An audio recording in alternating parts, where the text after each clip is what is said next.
Welcome to Speak Out, Stand Out by Green Communications, where we're learning how to help our kids become better communicators. We believe our voices are the strongest asset we have, and our mission is to empower the next generation to use their voices to make a difference in the world around them. Whether you are a parent, an educator, or are just invested in today's youth, we hope this podcast will help you build confidence in our future, one voice at a time.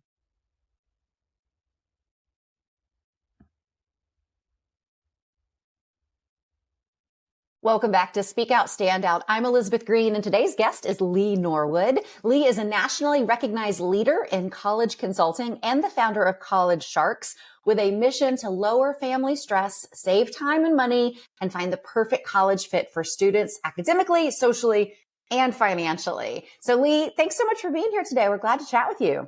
I'm happy to be here. I love your mission. This is going to be great. So our listeners, parents, right, that they're looking for ways to build confidence and communication skills in their kids and in ways that will benefit them for life. But today we're looking a little outside of that box and looking down the road a little bit to imagining the days when we send our sweet babies off to college, which for some of us can seem so far away. But as I was just telling you, my oldest son is just starting his junior year. And I'm having that realization that, oh my goodness, we're getting very close very quickly. So I'm excited to have this conversation with you today about how we can prepare ourselves and our children for that big transition.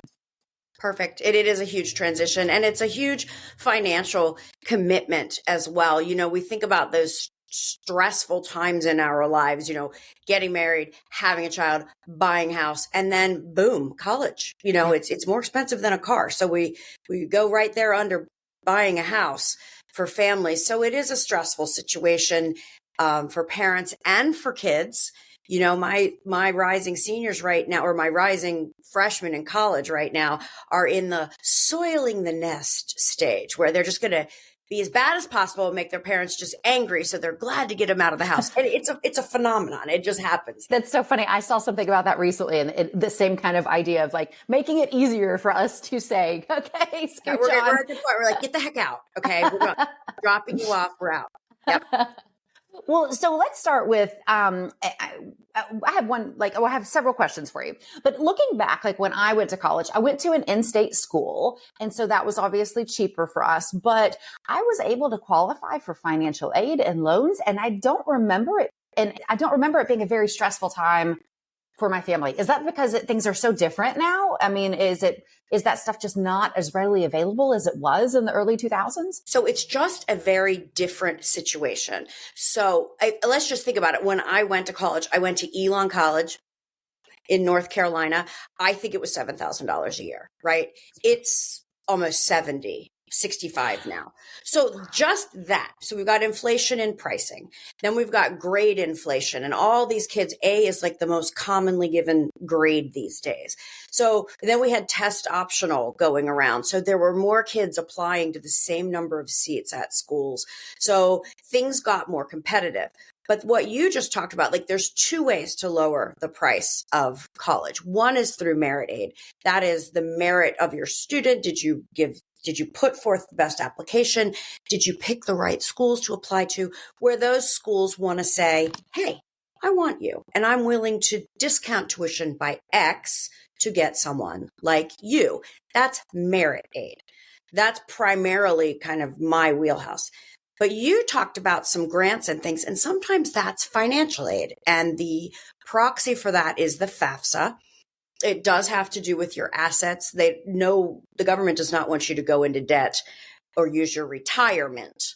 They'd love you to be in debt, but they don't want you to use your retirement to pay for college. So the FAFSA is that number for need-based aid. So you could get a Pell Grant from the government, or the FAFSA will tell you how much the country thinks you can afford for college, whether you can or not.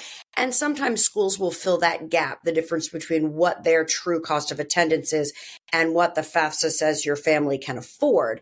That's a gap. And sometimes that gets filled with need-based aid. So there's two ways to lower the price of tuition, but both are really contingent on putting the right schools on your list.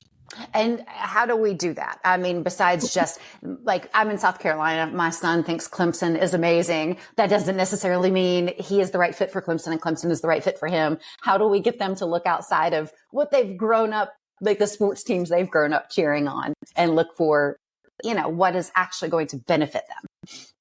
That's a great question. And I think a lot of times it has to do with what state you come from. I mean, you're in South Carolina. There's a lot of awesome in-state schools in South Carolina.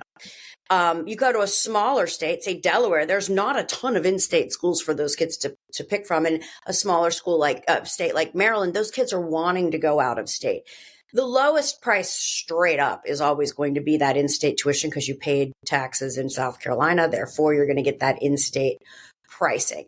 Colleges don't have a lot of leeway, though, to lower their tuition from that in-state down. And, your room and board, that's a cost that's flat for everybody.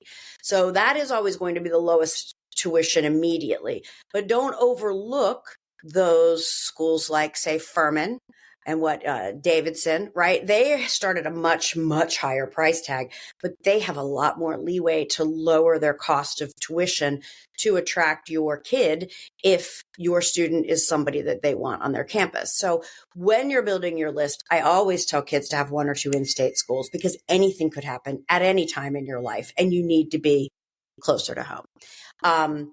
And then go out from there. Find out what you like. Is a big school what you want? Is a lot of green space what you want? What majors are really popular? International business is great at USC. If you want to go to University of South Carolina and you want to go into nursing, you better be really good because it's not direct admit and you have to figure out if you can get in after your sophomore year. It's really, really competitive. So would it be smarter for you to also look at, say, an ECU and then maybe an Elon, right? So you're not going that far away, but the program may be direct admit or have lower barriers to entry for your kid. You really have to go and see schools, though. And I made that fatal mistake. And I knew, and my daughter kept saying, Mom, we need to go. We need to go visit schools. And I'm thinking, we have plenty of time. This is what I do for a living. And, the time crept up on us. So send them with friends that are going, get them to know what they don't know. They don't know. They can name 10 schools. 3 of them are going to be Ivies. Others are going to be sports teams they watched or places their friends went. There are 3,000 schools in the country. So if you're going to lead with price, that's one thing. If you're going to lead with major, that's another thing. Weather. I mean, there's lots of different things and there's lots of different options. I do find often homeschool kids like to go to that 2 years of community college first and then potentially transfer to their 4-year. There are subtle nuances around that track too. There's no wrong way to go. You just kind of have to know the rules of the road. Well, I like that you said this is really interesting to me because one of the first things I would have looked at, it would have been price and think there's no way we can do that. And so you're saying like, we need to take that out of our head because there is flexibility. There is wiggle room in the right situations, right? Correct. 100%. Okay. And I love too that you said, considering weather and things like that. I guess because I just kind of knew where I was going to go to school. It was close to home. It was a great school and didn't do any of the college tours or anything. And so it's just interesting now to think about how we're really, maybe these things were happening and we just didn't do them. But I feel like where I grew up, everybody was either going to Marshall or WVU because I grew up in West Virginia. That was your choice. You were going to go to one of those.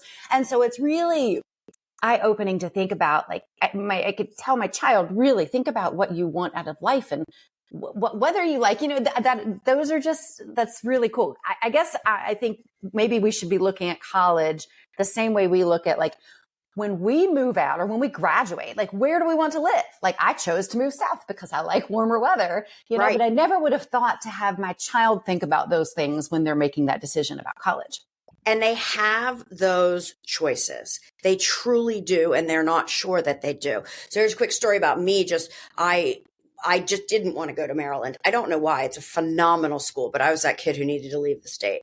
And all of my friends either went to Maryland or Towson. That was just where they went. 2 great in-state schools. I jumped in the car with a friend. I visited every single school in Virginia and North and South Carolina with that friend and her mom. And there were Clemson was homecoming when I went. It scared me. There was so much orange. I was like, oh my God, I don't see myself here. Oh my gosh. I went to Elon's campus, landed. I did get invited to a party, I'll be honest, but I knew that was where I wanted to be. And I came home and told my parents, I'm going to Elon. And they said, well, that's not in the budget. We will pay for in-state school. Well, guess what? Elon ended up being less expensive than Maryland for me because I did get that merit scholarship. I did write that extra essay. I was the kid that school was recruiting then. And if you think of that small school in North Carolina, when I went, it was the answer to a Sunday crossword puzzle for the New York Times. Now it's a school a lot of people know about, but they were recruiting kids from Maryland and New Jersey. I fit the wheelhouse and I went for less than in-state. So you want to just stay open. Anytime you go anywhere, go to the college that's around there. You'll be so pleasantly surprised. And if your kid's of age, 10th grade or higher, they can kind of start absorbing. Do the official tour. Go get them excited about high school. College, they love high school right now. College is terrifying for them, but the more exposure they have, the better it's going to be. Yeah, I love that. Really opening up the door for them to think about so many options that they truly have. And like back to what I said before, I love that you're telling us that to not fixate so much on the price to start. And here's another really quick tip for you. There are states, your state included, West Virginia, Alabama, Mississippi, some other states like that they are not graduating enough college-bound high school seniors to fill their school. So there are in-state spaces available for out-of-state kids, right? Alabama has it in a grid. So does Ole Miss. If we want you and you get in and you have this GPA and this test score, you'll get this much money.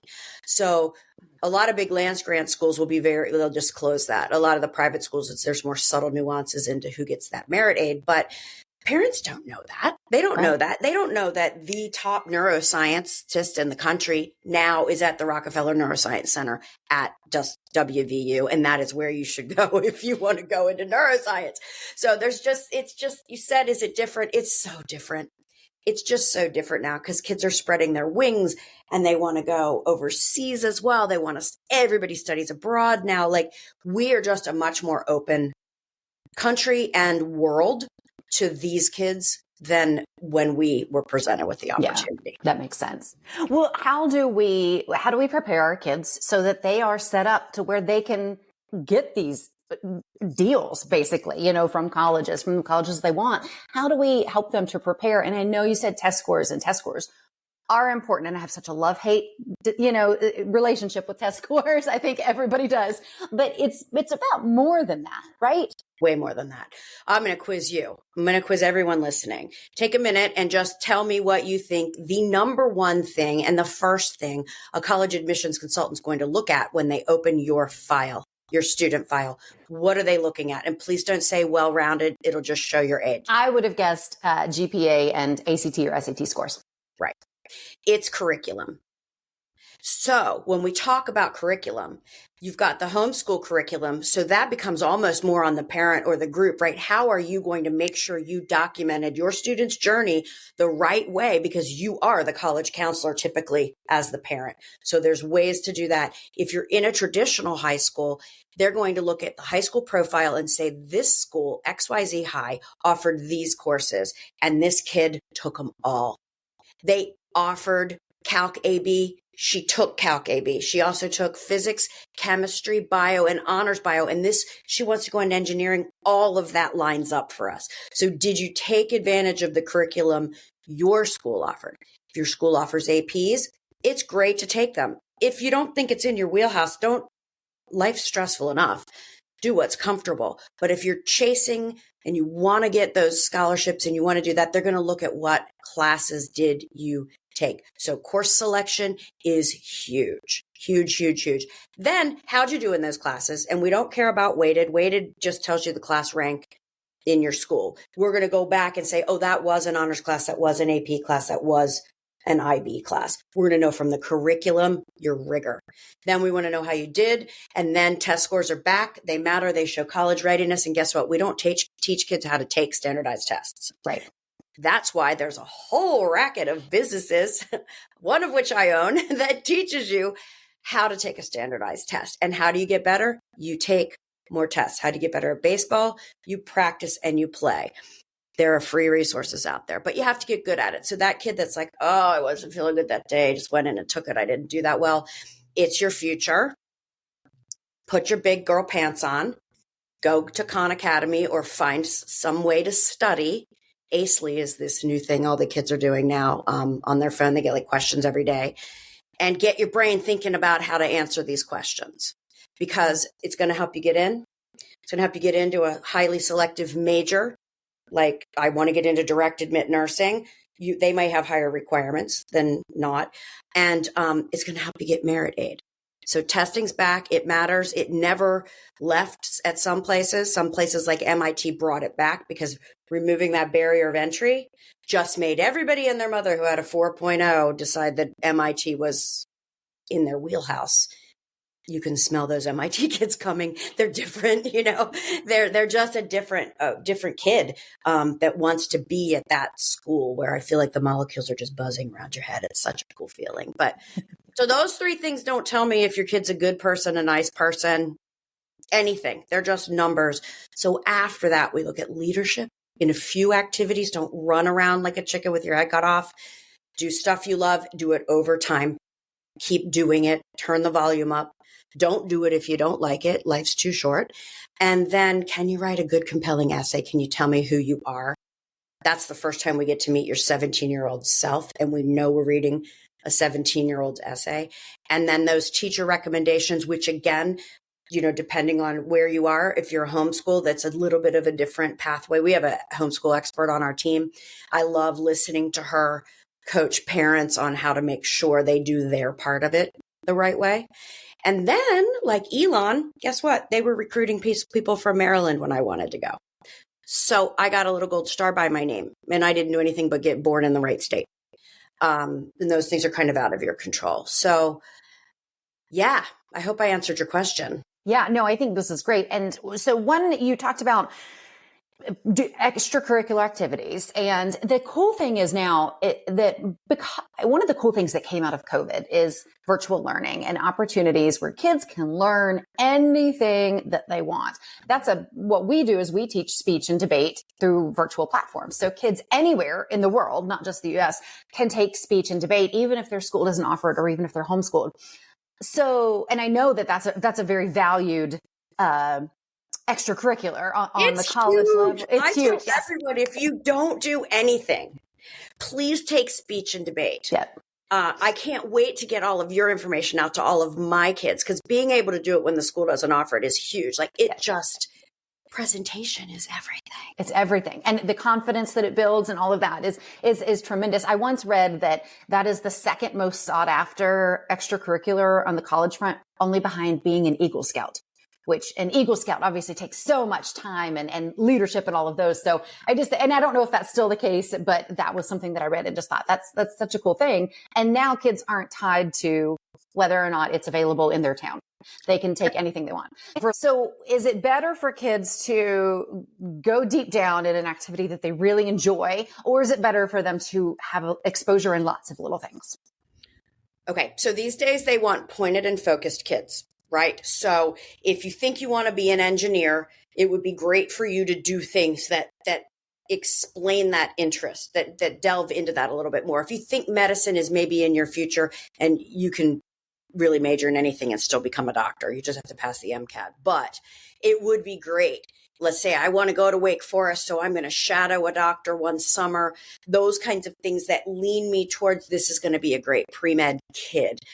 If you scatter pattern yourself, that just looks like you're trying to fill a gap. But I will say, let's say you want to be a doctor, but you absolutely love your art course. I want you to do it for 4 years if you can. Go deep. Do things for a longer period of time. I would rather see you do less that you love, things that you really love, than try to do more and throw in one more Habitat for Humanity or one more, food gathering for, the food bank. And also blending your things. Let's say you're on a team. Your team has team dinners.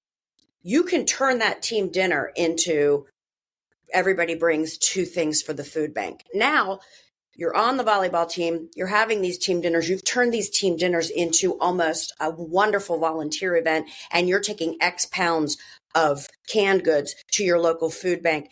That makes sense to me because you're using your time wisely. You're doing what you love and you're helping others. So I love that. Speech and debate. Yes, it also will save your ass at Thanksgiving because my daughter can shut down an argument like you would not believe at the family dinner table because of speech and debate. That's just a higher level of leadership. It's a higher level of who you are, and being able to communication is key. There is a huge difference with my kids who are involved deeply in several or just a few activities, and my kids that are running around going, oh my gosh, what do I do? Mm-hmm. And those that are involved deeply can explain it. They can talk to you about why. They can ask questions. The other kids can't. When I have a student that says, well, how do I ask that? Well, what do I say? Well, what do I put in the email? I'm thinking, whoa, we need to learn some autonomy. We need to learn to communicate. We need to learn to answer questions. We need to learn to be intellectually curious and know that that's okay. And a lot of kids are missing that. They truly, truly are. Yeah. What do you say to the parent who's listening to this and they're like, my child has no idea what they want to be when they grow up? Is there a suggested path for that? I know business seems to be the thing that most people go into when they don't know what they want to do. And I think that's probably a great one, but I would love to know what your thoughts are if we really don't know. All right. So I didn't know till I was 50. So let's just be honest, right? I did not know what I wanted to be. I did go into marketing and I loved it. I ended up with a minor in English because I loved English. So those were the classes that I took. There are several ways to go. There are people that do what I do that will say, you've got to fit to your major, and boy, oh boy, you better make sure you know what that's going to be. I'm not rigid like that. I do think college is a time of discovery. I do think 17 is almost too young to even go. The boys' frontal lobes aren't closed. I mean, there are schools that have wonderful discovery or undecided programs. Sometimes the kids will live together. They'll have a meeting with their advisor every week. Colleges are set up to help you discover who you are and what your strengths are. If you want to know that before, there are lots of assessments, like there's a Berkman assessment we will give to kids that what are your natural strengths and tendencies. That will then show them careers they may flourish in because of their strengths, and then the prices and the amount of money they may make in that career. So if you are that progressive thinking and you're like, this is what I want to do when I grow up, and am I going to make money? You can look at it that way. I would say probably 80% of the kids change their major anyway. So you need to go someplace where they're going to be flexible and let you know, yes, you can. At American University, you can change your major as many times as you want. At other schools, you're going to end up a fifth year if you change your major. So kind of knowing what you like before you go in is important, but using the resources at the college is the most important thing. Okay. They're there to help you. They want you in and out in 4 years. They want you in and out in 4 years. It makes their stats look better. They want you to wear the t-shirt, come to alumni events, and donate money. They're a business. And that's what they want from you. Yeah. So, they don't want to keep you till 6 years. It messes their stats up. That makes sense. So one other question for you is, what do you specifically say to the homeschooling mom or dad that's listening right now? And they're thinking, what do I need to start doing today to make sure I'm setting my kid up for success? If you're part of a program, I know there are a lot of different homeschooling programs people are involved in. Definitely dig deeper into that and use whatever their resources are. I would tell most homeschool families, it's not always the best thing to go right into a community college. That student's going to miss that whole first year experience that you cannot replicate. The 4-year journey is just really, really, really different. But I appreciate the price savings and the ease of just matriculating right into community college because they accept everybody. And then you worry about being a transfer student later. You need to keep copious notes because you are the keeper of the information. You are the guardian. You are the school counselor. And after that, I'm going to tell you, probably just need to talk to my partner because that is not my ballywick. Document everything. Okay. All right. And then last question for you. Is college still, so again, back whenever, I was growing up, it was like, you're going to go to college. You're going to go to college. You're going to go to college. College is everything. And I'm so glad it went. It was a great experience. It changed the course of my life.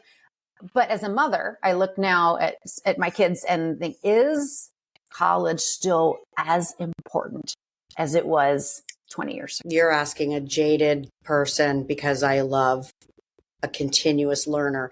But truth be told, I have a Marine who hated everything that there was to do with school and had to go to like night high school one summer. I was like, our family doesn't do night high school. What are you doing?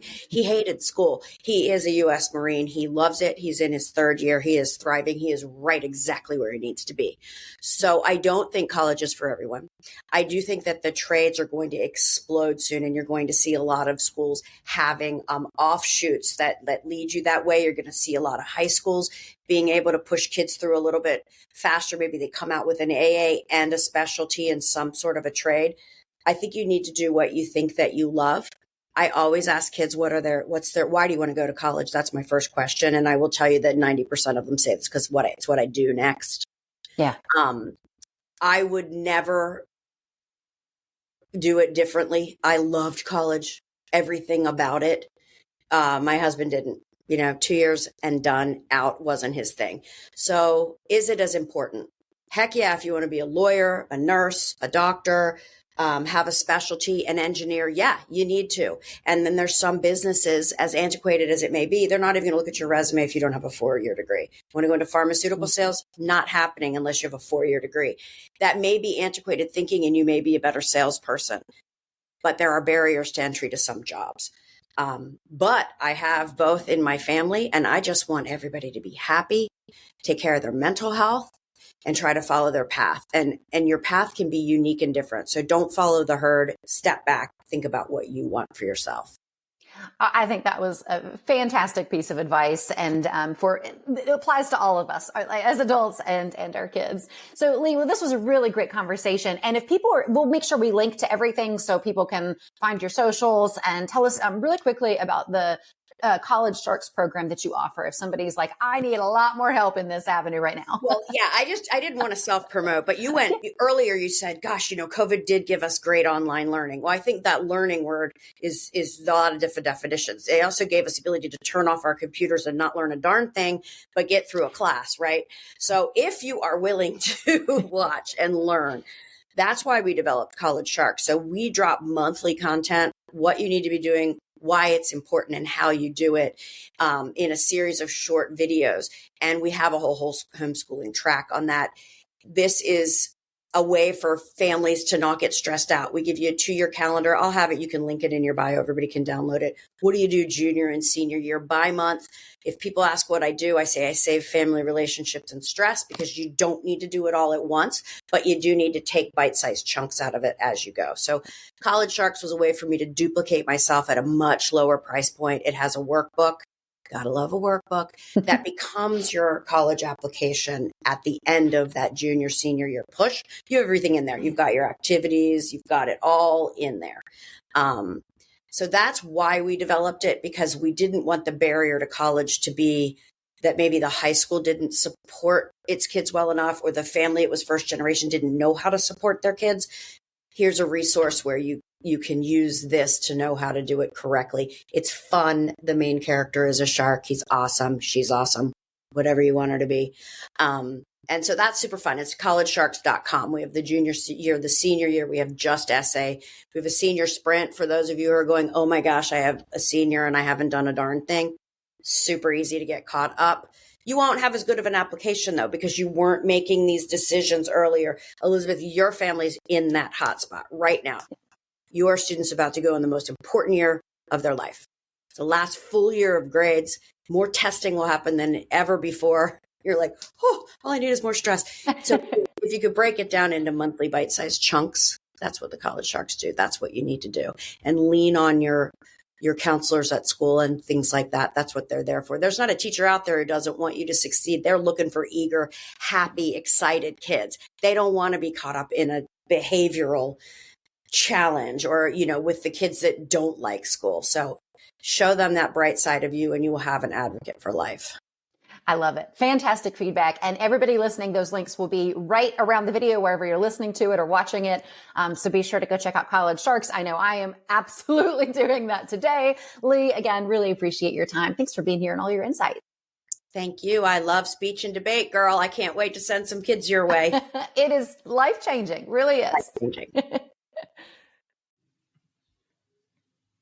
If you are looking for more ways to build communication skills in your kids, grab our free mini lesson on how to craft a polished and professional speech out of thin air, along with 52 fun prompts so your kids can practice every single week.